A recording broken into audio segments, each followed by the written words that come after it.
For more than 6 decades, Clint Eastwood has been Hollywood's untouchable icon. Stoic eyes, steady lips, a presence as hard-edged as the desert sunsets he so often stared down on film.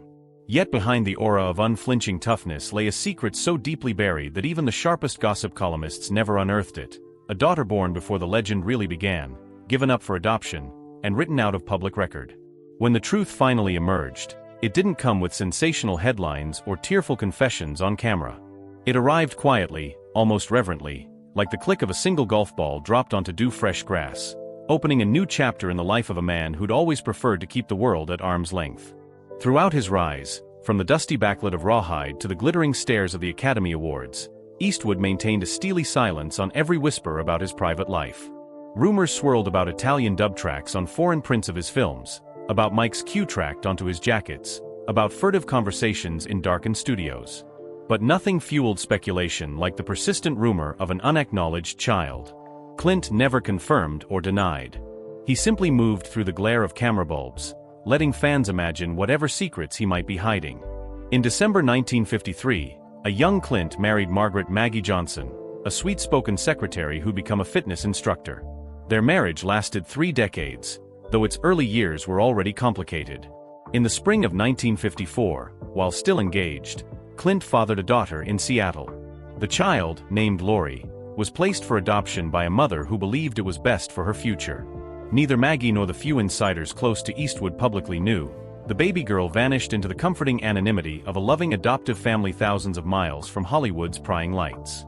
Lori Murray grew up under the protective canopy of tall firs and quiet streets in Lakewood, Washington, blissfully unaware of her famous heritage. She played school sports, won local golf tournaments, and built a simple, fulfilling life as a private school teacher. It was only in her mid-40s, driven by an inexplicable longing to understand her origins, that she turned to the adoption records. There, listed in typewritten form among the sealed pages, was the name that would change everything: Clint Eastwood. Armed with that single revelation, Lori hired a professional to help sift through the paperwork. Document by document, she traced the slender thread that led back to Hollywood's biggest recluse. There was no screaming headline, no tabloid exposé, just a carefully crafted letter sent to Eastwood's ranch, requesting a meeting. The response was neither flamboyant nor dismissive. It was simply, "When you're ready, come see me." Their reunion took place in the hush of Carmel Valley, far from the buzz of journalists. It was 2004, and Clint, now in his mid-70s, met his daughter not with grand declarations but with a steady handshake and a nod of quiet acknowledgement. They found common ground almost immediately: a love of golf, a respect for solitude, and an easy rapport that surprised them both. Over the next hours, they shared stories of childhood joys and sorrows, of chasing sunsets in separate worlds, and of finding family long after it seemed possible. In the years that followed, public glimpses of Lori at her father's side appeared less like scandal and more like gentle affirmation. At the 2004 Academy Awards after-party, she arrived in a limo next to Clint's then-wife, Dina Ruiz, and they lingered quietly away from the flash of cameras. A decade later, at the Los Angeles premiere of The Mule, Lori strolled the red carpet alongside her 7 half-siblings, introducing herself as Lori Eastwood. No apology, no fanfare, just the natural expansion of a clan that had slowly grown more complex with time. Clint's brood now numbers 8: Lori, born in 1954, Kimber, born in 1964, Kyle, born in 1968, Allison, born in 1972, Scott, born in 1986, Catherine, born in 1988, Francesca, born in 1993, and Morgan, born in 1996. Each child arrived under different circumstances: marriage, discreet affair, surprise paternity discovery. Some bonds ignited quickly, others took years to warm. Yet with every new revelation, Eastwood's singular creed held true: protect what you love, shield it from unnecessary glare, and trust in the ties that endure. Long before Lori's quiet emergence, another daughter, Kimber, lived in the shadows of Eastwood's off-screen romances. Born in 1964 to stuntwoman Roxanne Tunis, Kimber's existence remained a Hollywood open secret until a tabloid splashed her story in 1989. The revelation strained their relationship. Clint's stoic silence was misconstrued as disapproval. Yet with time, open arms, and private lunches smoothed old wounds, allowing father and daughter to reconcile away from prying eyes. In the mid-1980s, another pair of children, Scott and Catherine, came into being through a relationship with flight attendant Jacelyn Reeves. Scott, now an actor and model, and Catherine, steadily forging her own path, were publicly acknowledged around 2000. Their emergence, too, was handled with Eastwood's trademark discretion.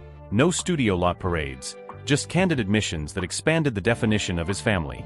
Between these chapters lay the rocky romance with actress and director Sondra Locke, whose collaboration with Clint on multiple films until their split in 1989 added another layer to his legend of private passions. The early 90s brought a partnership with Frances Fisher, resulting in daughter Francesca, and in 1996 he wed TV news anchor Dina Ruiz, welcoming Morgan that same year. Each relationship carried its own joys and complications, yet throughout, Eastwood maintained a clear boundary between his personal and public selves. In 2014, after divorcing Dina, Clint found companionship in restaurant hostess Christina Sandera. Their near-decade together was marked by shared meals and quiet evenings, traded far from Hollywood's tabloids.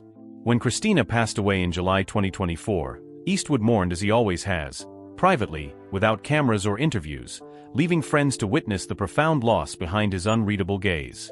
Clint Eastwood's life, as portrayed on film, has always been about stoic heroes and uncompromising morality. Off-screen, however, his greatest frontier lay in reconciling the demands of fame with the messy reality of fatherhood. In choosing to embrace Laurie, he rewrote the narrative of a man often seen as unyielding, revealing instead a capacity for quiet vulnerability, for forgiveness, for growth long after the credits roll. Today, as Laurie stands among her siblings, sometimes strolling a golf course, sometimes sharing a silent nod at a family gathering, she embodies a legacy redefined. It isn't about box office numbers or Academy Awards. It's about the unexpected arrivals, the buried connections, and the patient work of building family beyond circumstance. Clint Eastwood's most powerful performance wasn't on a dusty set or under bright studio lights. It was in the choice to welcome, wholeheartedly and without fanfare, the daughter the world never knew.